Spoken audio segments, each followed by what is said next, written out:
My dad was a fire captain and an alcoholic.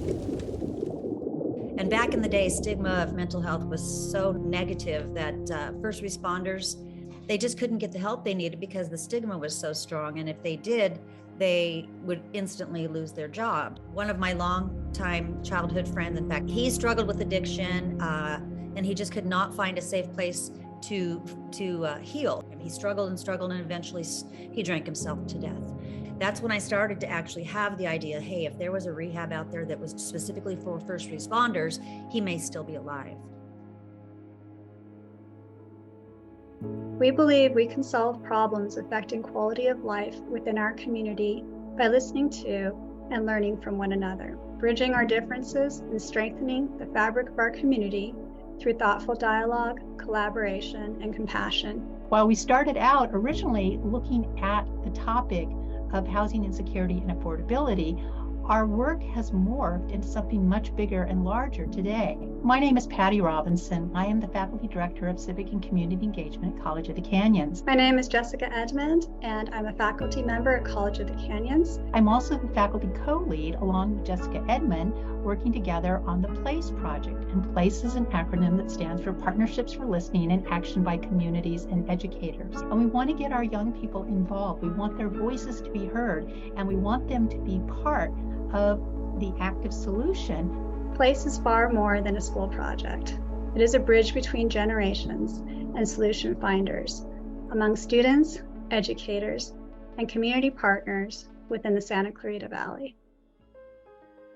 You know, I started in the social services field in 1991 in college, working a part-time job as a drug and alcohol counselor for teens. We're really a place where the most vulnerable children, teens, and families that are struggling can turn to when they need support or connection. We talk a lot about the mental health and well-being of our kids, and you know, a lot of that has to do with them feeling disconnected, right? And we say, you know, how social media or technology can add to that, especially during those critical development years for kids.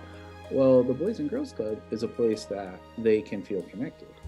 I was involved in Little League, and I had a junior high teacher in particular who she's really the one who encouraged me to consider college and take more advanced classes. And it was mentors like that made a big impact on my life. So what we're focusing on is vulnerable families. We've had a couple families who have had kids in the hospitals. We've been sending them meals. We've been doing babysitting, just other support efforts to try to make sure that family can take care of those children really, really well. Working on the task force for about 2 years. And what we're trying to do is identify different initiatives that can get people off the streets and into homes, where we were successfully able to take an 18-year-old girl out of the shelter and into a home in Stevenson Ranch. Because I understand PTSD and because I understand what the veterans go through, I thought this is the way I could be the most effective. And horses were my healers. So I understand the relationships and what they can do in a therapy situation. SRD Straightening Reins started in honor of my daughter who passed away by suicide. She actually attended COC in Antelope Valley College when she was only 13.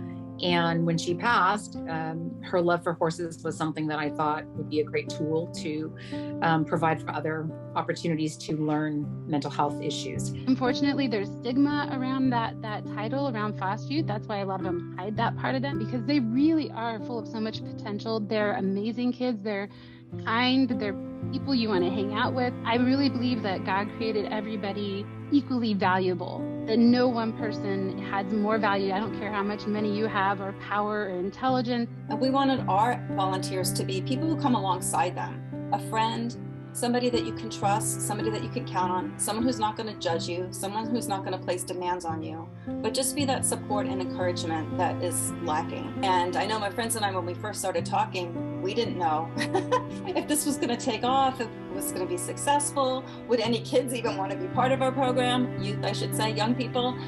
But we said, you know what, if we can help one person, if we can help change the trajectory of one person's life, then it will be worth it.